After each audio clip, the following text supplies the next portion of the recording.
morning, everybody. Morning. Good morning. Good morning. Okay, another busy day ahead of us, so let's get right to it. Start with Matthew, please, and COVID coverage. Thanks, Jeff. So just as the vaccine makers make that big safety pledge, we are seeing the first big safety valve kick in. Our reporting today will be focused on learning more specifics of what led AstraZeneca to pause trials in the U.S. and worldwide after a serious illness in a volunteer, on when or if this trial gets back up and running. Was this illness a reaction to the vaccine or just a sick volunteer among the thousands? The company calling it routine, part of a safety review. The New York Times goes a bit further, describing this as a suspected adverse reaction to the vaccine, citing a source who says a patient in Britain had a very serious nervous system inflammatory condition. We are not reporting that. We are trying to match that. As Fauci put it on CBS this morning, you have to treat anything like this as a suspected adverse reaction to the vaccine until you can prove otherwise. That's the way this works. And remember, Fauci just said yesterday, we've got to regain the trust of the American public on vaccines. Scott Atlas of the task force saying this morning that this pause is an indication the process is being done safely. On masks, Fauci on CBS this morning also saying he is frustrated to see Trump and most of the Carolina crowd violate the mask order last night. Experts re-upping the message on masks. Two scientists in a commentary in the New England Journal suggesting that masks might lead to a milder case of COVID in cases where they don't prevent it entirely. And then on testing, the thing that we've just never gotten right from the beginning. Experts have not given up on the idea of surging testing, even though it seems like Trump and his testing czar have given up on that idea. Overnight, experts from Duke and the Rockefeller Foundation concluded that the U.S. needs 200 million tests a month to control the pandemic, way more than current capacity. And this came after 11 NIH Institute directors issued a post saying as many people as possible testing is vital, even the asymptomatic ones, which of course contradicts that recent updated CDC guidance that we know came under pressure. Some key numbers this morning. We have not yet seen any acceleration in deaths and cases predicted by several different recent models, wondering if that will soon change. Sadly, we expect the case and death numbers to pick up more quickly today, as it was a long holiday weekend with backlogs at state health departments. On the CNN map, in terms of week-to-week new cases per day, there are many more states showing down than up right now. 20 down, 21 steady, 9 up. Again, we'll see if the averages hold once we get to the busier part later in the week. The top weekly increases in daily case averages on that map. Arizona, up 21%, seeing some small upticks after giant declines over the past few months. And then Wisconsin, Pennsylvania, and Illinois, all at about 20% increase week to week. We've got Omar Jimenez in Chicago on the Midwest story. The hotspots like Texas, Florida, and California have been largely declining in the last month. In California, yet another example of the long-lasting impact on our way of life. LA County already banning trick-or-treating and Halloween costume parties. In Florida, the Miami-Dade mayor is considering loosening the curfew and loosening restrictions on businesses and parks. He told a local talk radio station, we wanted to get past Labor Day this week. We should be opening up more and more of our businesses, and the mayor has scheduled some kind of announcement for later today. Rosa Flores in Miami. We've also got Nick Valencia in Atlanta. In terms of schools, it is a week of American students and parents adapting to life with virtual learning in a big way.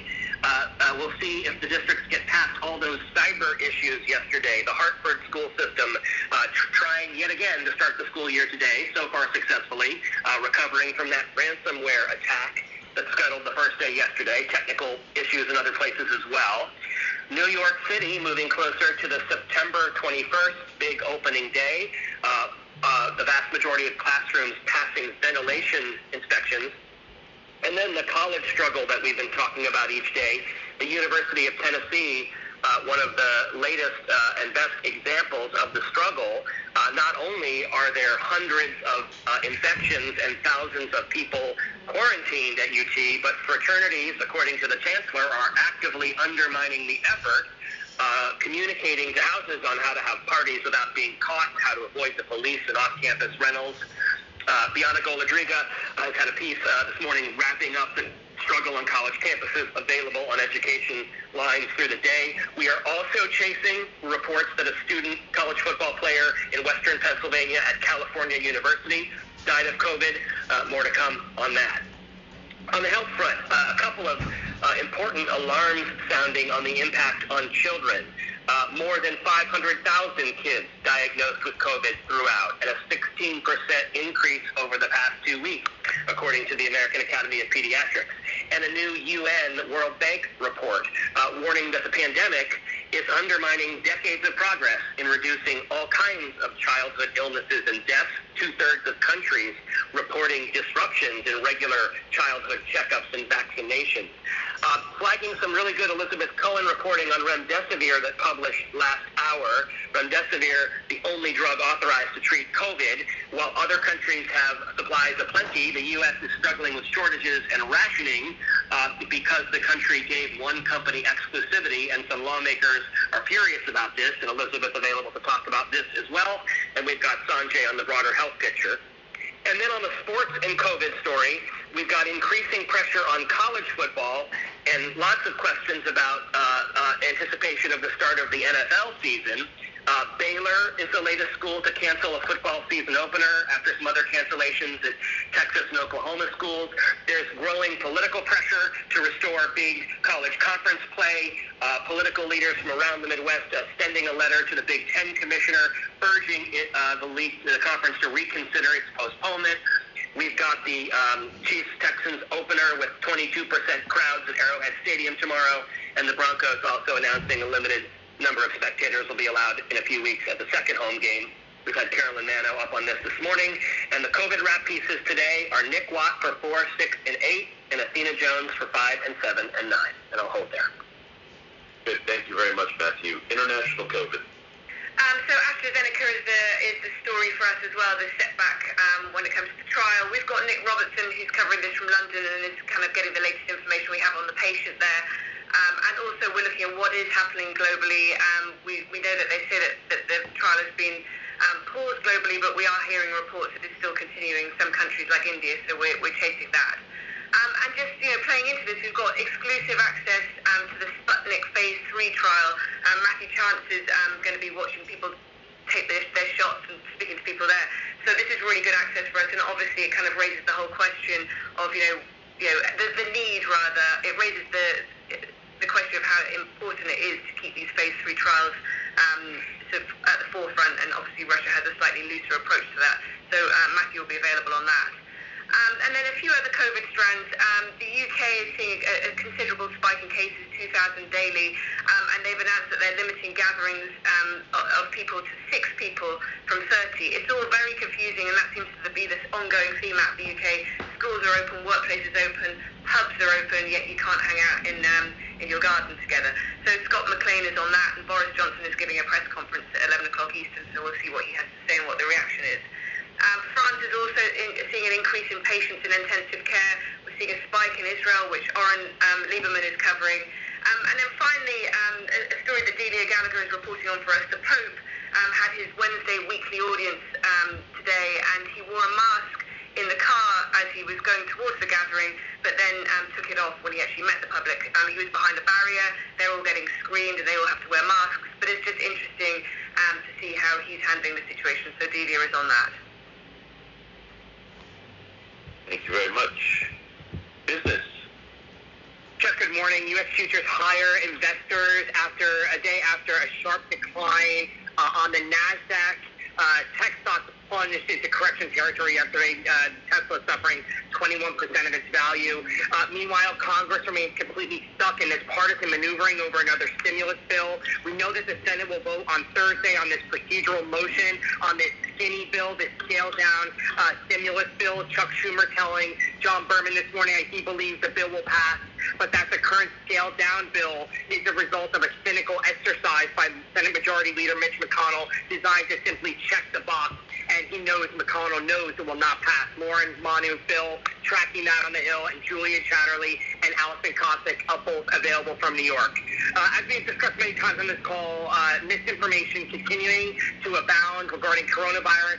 Facebook CEO Mark Zuckerberg telling Axios last night that Facebook does not have a plan to take down the kind of strong action against anti-vaccination misinformation that it has on the coronavirus pandemic.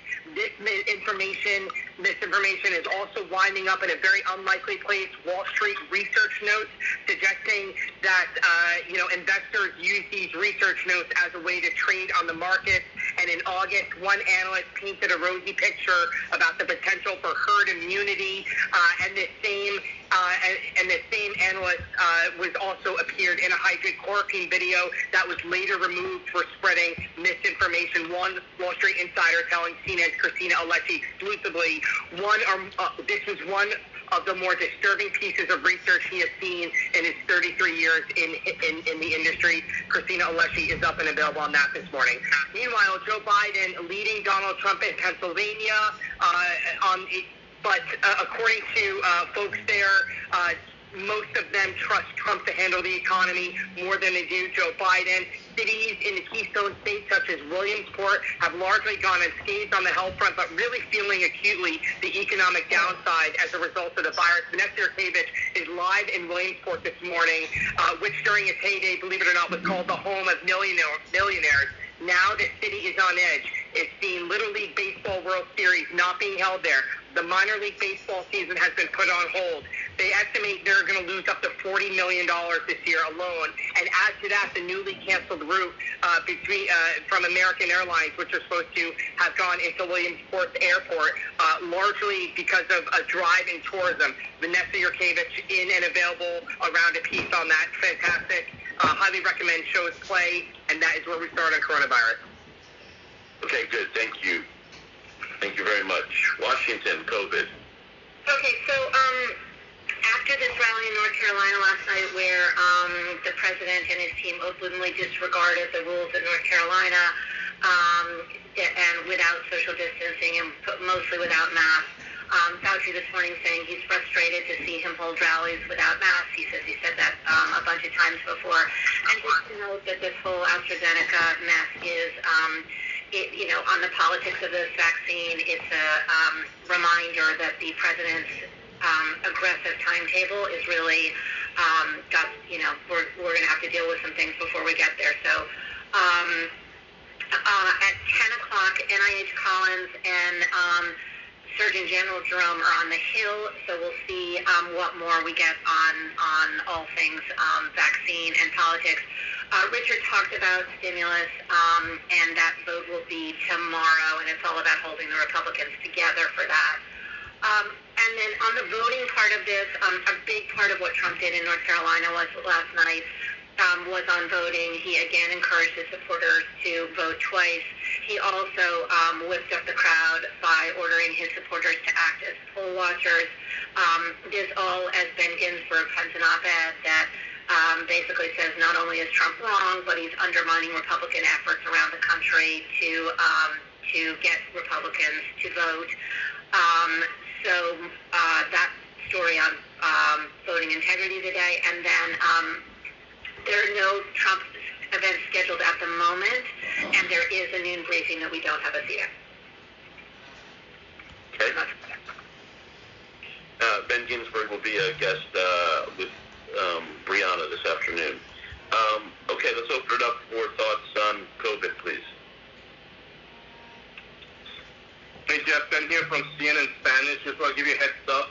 China's Sinopharm Pharmaceutical is beginning testing of the vaccine in Peru. As we know, Peru is one of the countries in Latin America that has been hit hardest with COVID. So we got that. We had access to this phase of testing, and we'll have content for all the networks and platforms. Thanks. Thank you. Other thoughts?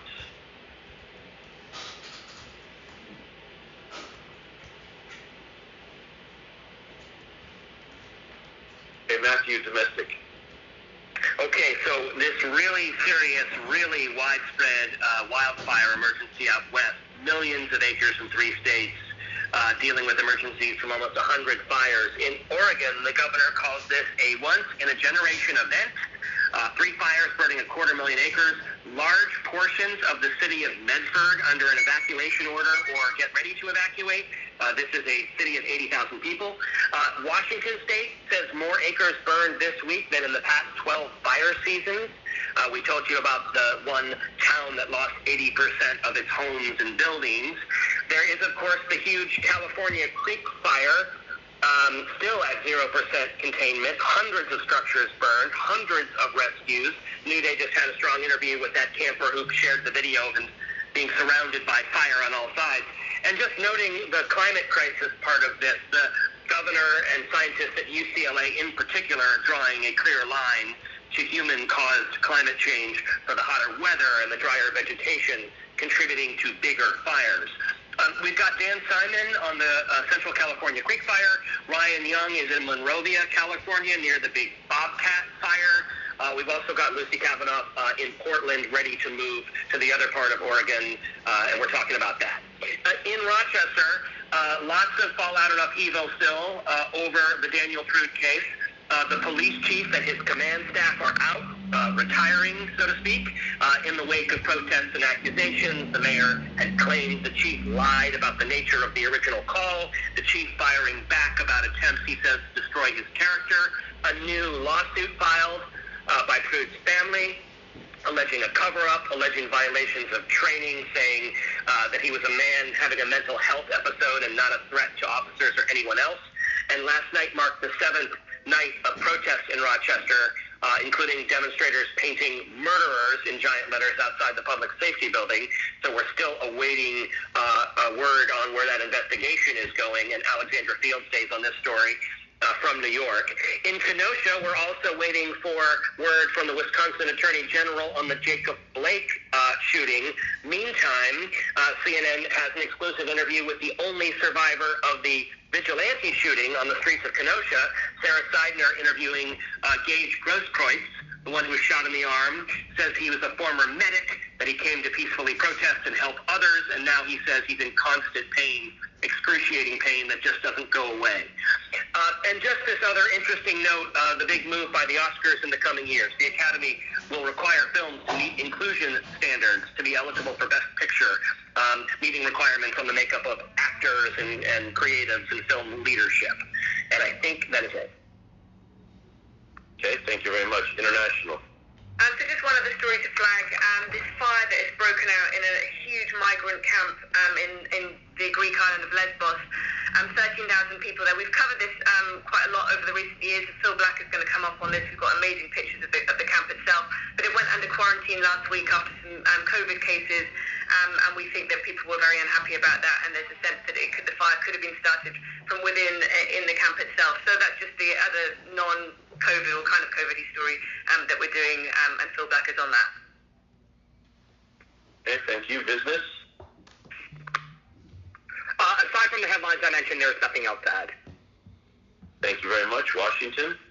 Okay, so on this expected troop drawdown announcement that we are thinking will come at some point today, both in Iraq and Afghanistan, both have been in the works, but the official announcement will come just days after this whole Atlantic story broke, and after our own reporting about how rattled the president was and the White House was with all of this. This story about the Department of Justice asked to defend Trump in the defamation suit. Collinson describes this as one of the most stunning maneuvers in the history of the Department of Justice. They've asked to take over the defense in the E. Jean Carroll case, who has accused Trump of sexual misconduct, arguing that Trump's denials come from while he was in office. To note, Barr is in Chicago today and has an event, and then we'll do Nightly tonight. So I expect he will be asked about that. On the story we talked about yesterday on white supremacists and DHS, Zach Cohen has new reporting coming this morning. He's gotten a hold of a whistleblower complaint that political leaders at DHS sought to downplay the discussion into the threat of white supremacists because it reflected poorly on Trump's priorities.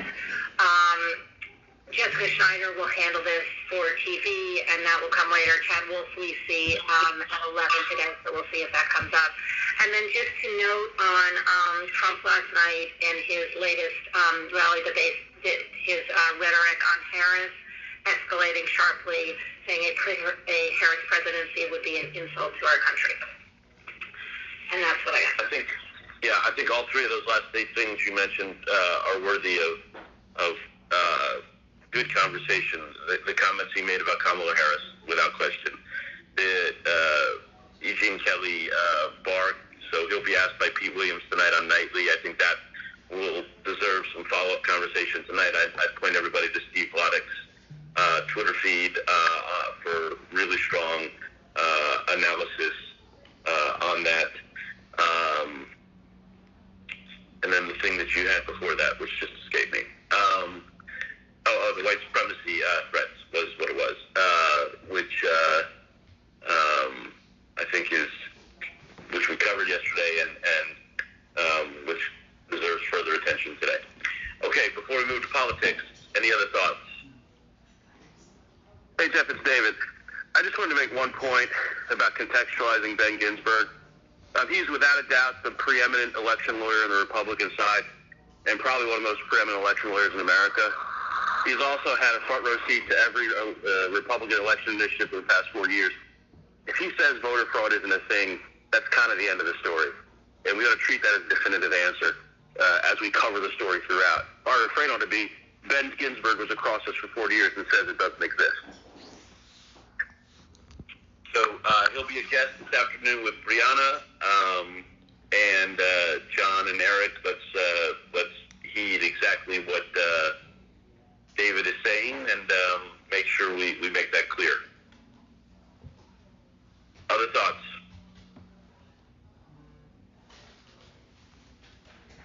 Hey, Jeff, on what Trump said about Kamala Harris, I don't know if we're making this leap anywhere, and I don't know if we want to, but including our own Abby Phillip and others experienced this, his attack on black women is pretty consistent, and there's so many examples of it. And, to say that having her be president would be an insult to the country, to me, is both racist and sexist. And, again, there's this long string of a history of his verbal abuse of black women who are asking him questions and other things. But I just find it, again, nothing is shocking anymore, but it's just an amazing comment to make in a bad way. And I do think we have to make sure that we talk about whether or not that's what it is and show the clips of this long line of him doing this. So Maria Spinella, Michael Cohen is a guest tonight, 10 o'clock on Don Lemon's show, which to all shows we should be promoting to, and there's a full screen. Let's make sure we're promoting to that. He talks about Trump's racism in that book. That would be a good way in on that as well. What he said about Kamala Harris this week. Any other thoughts? I'll just add to that that it's also 180 degrees from some previous comments he's made about Kamala Harris, which to me is a tell that he now sees her as a threat, because he was unbelievably praiseworthy of the rollout of her campaign in the beginning of 2019. Before she was picked as VP and mentioned as a shortlister, he thought, she would be a good pick. This to me is like, in addition to the racism and sexism conversation that is important that Michael mentioned, to me it's his clear as tell that he thinks she's effective and a threat.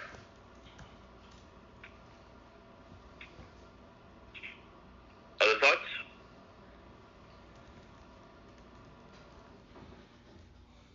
Politics.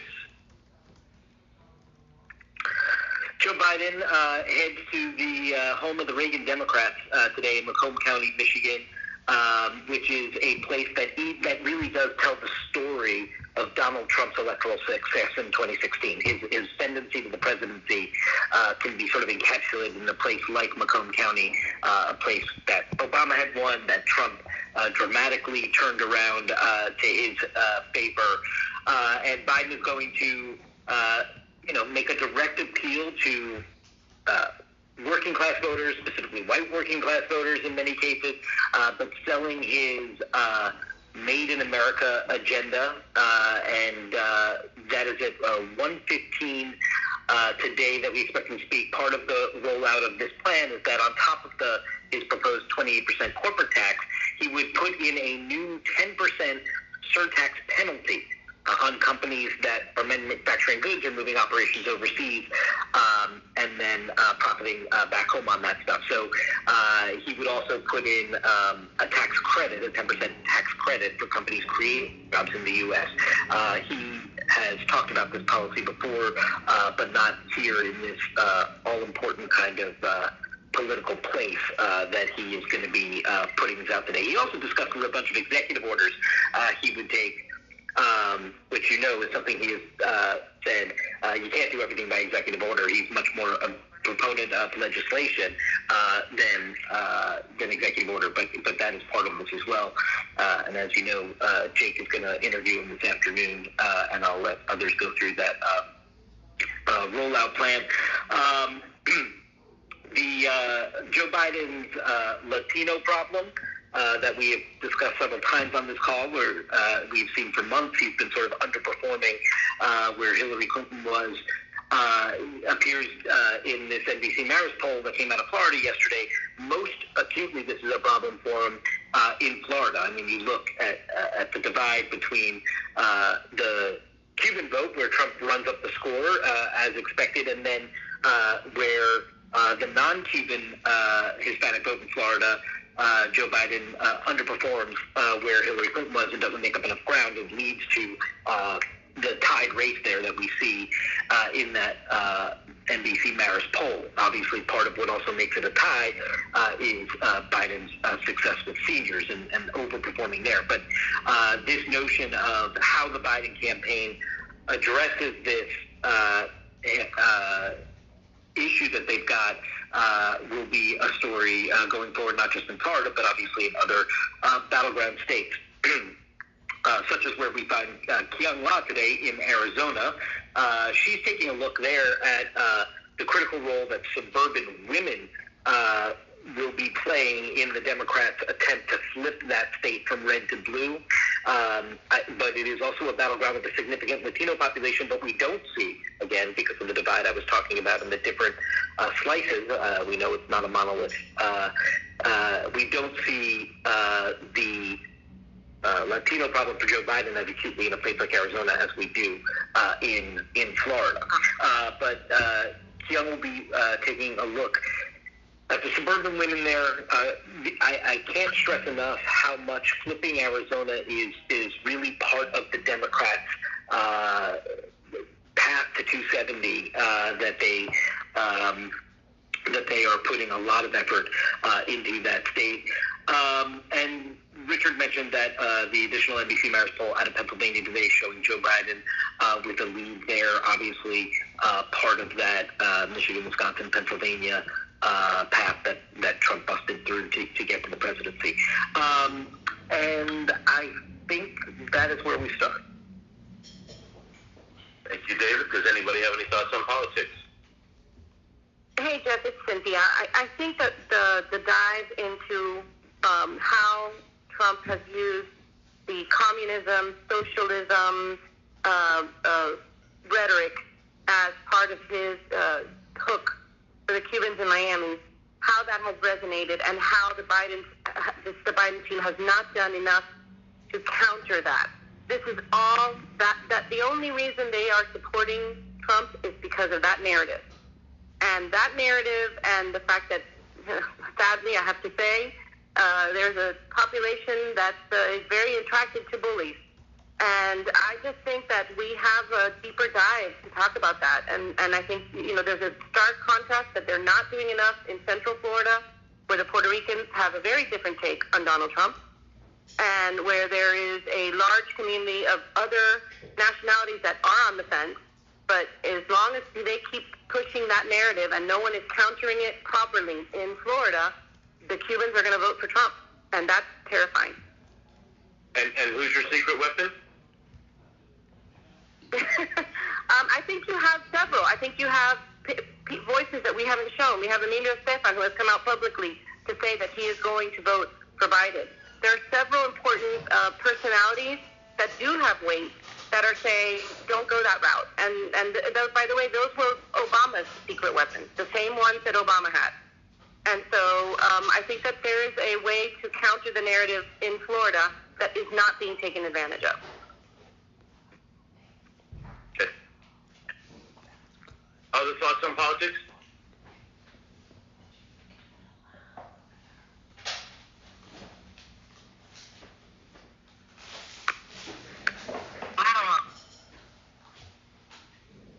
Anyone else? Okay, digital. 32 million uniques yesterday. Trump's attacks on military leadership was the resounding number one. Highest engagement time is to Liz's 37 most absurd lines from Trump's Labor Day presser. The top video is Cuomo to Santorum. You have to start telling Trump he is wrong. The white supremacy assessment was most popular on social. This morning, number one is Collinson, over 20,000 concurrence on Trump intensifying the assault on rule of law as he fights for re-election. Virginia mentioned the line that's so powerful in there. In one of the most stunning maneuvers in modern history of the Department of Justice, lawyers have applied to take over the defense of Trump in a lawsuit filed against him by a woman who accused him of rape. He also does a really good job of tying in making a mockery of North Carolina's mask mandate. The straight-up Justice Department news story wanting to defend Trump in the Jean Carroll lawsuit is also in the top 5, as is our fact check. Trump makes 10 false and misleading claims about Biden during that North Carolina rally. The video showing the Postal Service mail being dumped in the California parking lot is in the top 5 for a second day in a row. Lots of interest in that, so we are seeking more developments on that story. The New Hampshire police chief refusing to reinstate the officer who was fired over racist text messages. Here's what's in the GOP's skinny stimulus bill, and the 13-year-old boy with autism who was shot by police after his mother called for help in managing a mental breakdown he was having. Those are the top stories this morning. A couple of headlines on COVID that are good and will get a lot of play today. A really strong wrap-up on just the return to remote learning that came with system outages, cyber attacks, and all kinds of problems. So wrapping up a lot of the themes that Matthew talked about in one piece. Then a separate on the scathing 6-page letter from the New Jersey teachers sharing stories of frustration from their first days back in the classroom. The trick-or-treating being banned in LA County, it's just a big talker. It's a top social performer. And then the new report saying that the U.S. needs 200 million tests a month to get the pandemic under control. There are currently fewer than 30 million tests reported monthly. 3 other good things. Brianna has a piece coming with the working headlines. Wounded veterans and Gold Star families answer Trump's question about why troops serve. This is off of her super sharp comments yesterday on this call. We have a good analysis from Luke McGee on Britain's internal battle over Brexit has reached a new low. And then we are up with the markets DLE, watching what's going to happen today, noting that Tesla is our most powerful way into all of that volatility for the broader audiences. Most of our Tesla stories are super strong performers, so we will stay on that today. That's it. Thank you very much. John. Good morning, Jeff. Melissa Cohen and Sanjay Gupta, all the medical headlines. There's a lot of them. AstraZeneca trial and where that stands and the issues with that. The letter on testing. We're watching next hour when both the NIH head Collins and Surgeon General Adams go before a Senate committee to discuss a wide-ranging hearing about vaccines, the current status of the coronavirus vaccine, flu vaccines, childhood immunizations on the decline this year because of COVID fears. There's a lot to dig into there. We're watching it, and we'll turn the news there. And then 11 a.m., these new studies dropping on impacts on young adults. They do get sick from COVID and how hospitals are able to contain the infection inside the hospital walls. Dr. Richard Besser on that, Dr. Richard Coe of Harvard. We have Dr. Larry Comey on vaccine vaccine expert. In the next hour, booking to flag Dr. Chris Purnell, an African-American woman in New Jersey, who was part of the Moderna trial at Rutgers. She's currently vaccine trial, getting inoculated, so we're going to have that conversation with her. Hitting all the areas of the country, Rosa Flores on the Florida death mark approaching 12,000. Demanded out of Chicago with all the Midwest headlines. The Bianca Rodriguez College Outbreaks piece is going to air next hour, and just this morning we're already seeing more examples of that to top that. Andy Scholes on NFL beginning tomorrow. The pressure on Big Ten football. We are booking out on the Big Ten story this afternoon. Another booking to flag. Brooke has the Tuscaloosa mayor. We're after just a couple of weeks of shutting down the bars. He's allowing them to reopen. Cases are down and around the University of Alabama, but they're still at a pretty high number, so we're going to question them. Is this happening too soon? Manu Raju on the skinny relief bill, the state of play of that. The Vanessa Yurkovich Williamsport profile piece that Ridiculous Flags is airing right now. And we will get international whips, including trying to understand the UK restrictions, the new gathering restrictions that are being announced there by Boris Johnson. 2020, Biden with his big speech in Michigan as he gets to a swing state. Made in America, what does that plan look like? If at 1:15 we will take it. We have Arlette Saenz around that. John Kent has the Lieutenant Governor of Michigan. John Harwood and Caitlin Collins split the White House. Trump and all the news he made on voting and double voting and poll workers yesterday. And Kamala Harris. As mentioned, Brianna does have the interview with Ben Ginsburg. We'll let that breathe. It'll be during the back half of the 2 o'clock hour, but there's tons to discuss with him. The DOJ and E. Jean Carroll defamation lawsuit story, Karen Scanella and Evan Perez on that. Steve Vladek is going to be joining Jim and Poppy next hour with his take on it. Ellie Honig later on this afternoon. Barbara Starr on the troop withdrawal. And Ryan Young and some bookings throughout the day to keep us on the California wildfire story. Thank you very much, John. Washington. Good morning. Pamela Brown is in for Jake. We'll have Nick Watt and his coronavirus wrap with all of those COVID headlines. Sanjay joins on the AstraZeneca trial. We'll watch that 10 a.m. hearing with the Surgeon General and the NIH. Dr. Jha is also booked with us. He'll talk about those 200 million tests. He's been huge on the testing front and is back and forth with Giroir. Governor Phil Murphy talks to us a little bit about where we are on COVID, kind of a step back as we head into the school year where New Jersey is one of the states hit hardest. Caitlin Collins from the White House on Fauci frustrated with Trump's rally, all of the lies on voting and the attacks on Kamala Harris from yesterday. Arlette joins on Biden's economic push in Michigan.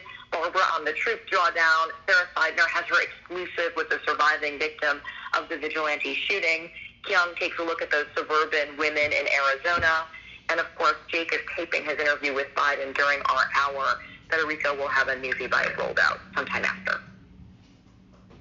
And in the Situation Room, we'll be watching to see what else we learn about this AstraZeneca pause and was it an adverse effect. We'll watch to see where the case and death numbers go post-holiday weekend and look to see whether there's any acceleration in the numbers. We'll continue to hit these hotspots where we're starting to see upticks, Wisconsin, Pennsylvania, Illinois, and so we'll get to all of those threads with the Nick Watt and Athena Jones wrap pieces. We'll also get to Matthew Chance on the Russia vaccine and hopefully hit Robertson on the spike in the UK. Out of the White House, we'll follow it on this continued disregard for mask wearing on the heels of last night's rally. Fauci saying again he's frustrated by this. All of this is Trump continues to lash out at Biden and Harris on the campaign trail about a call and comment about Kamala Harris, that electing her would be an insult to our country. We'll be watching for the announcement on troop withdrawals and follow on the DOJ stepping into this defamation suit. And we will keep an eye out for sound from Barr on nightly. We'll watch Chad Wolf at 11 and see if there's any follow on this white supremacy whistleblower complaint. And we'll watch Biden this afternoon. Certainly we'll be standing by for any news-making sound out of the Jake interview around the time of our show and be ready to turn that. and we'll be watching for any developments from the Wisconsin AG on the Blake investigation.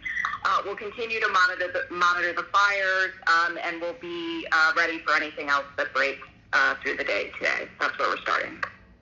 Thank you very much. Does anybody else have anything they want to bring up? Couple of things, Jeff.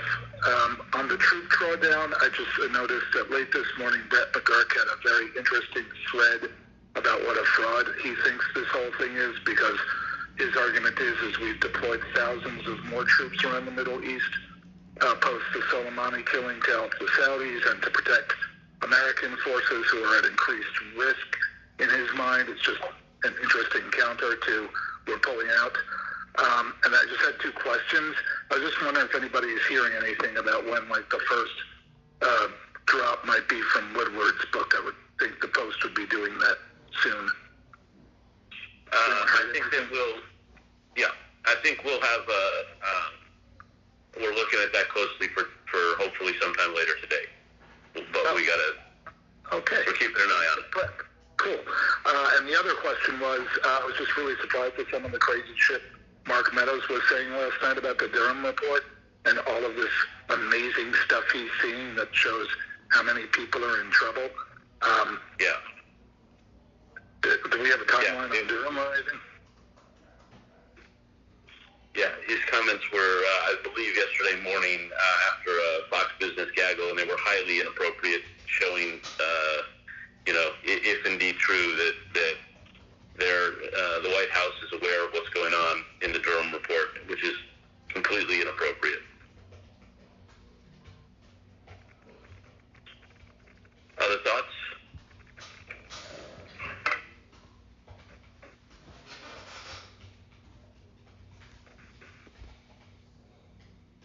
Okay, let's make sure we're, obviously we have Jake Tapper sitting down with Joe Biden. If there is news out of that will be available tonight for our programs this evening and tomorrow morning.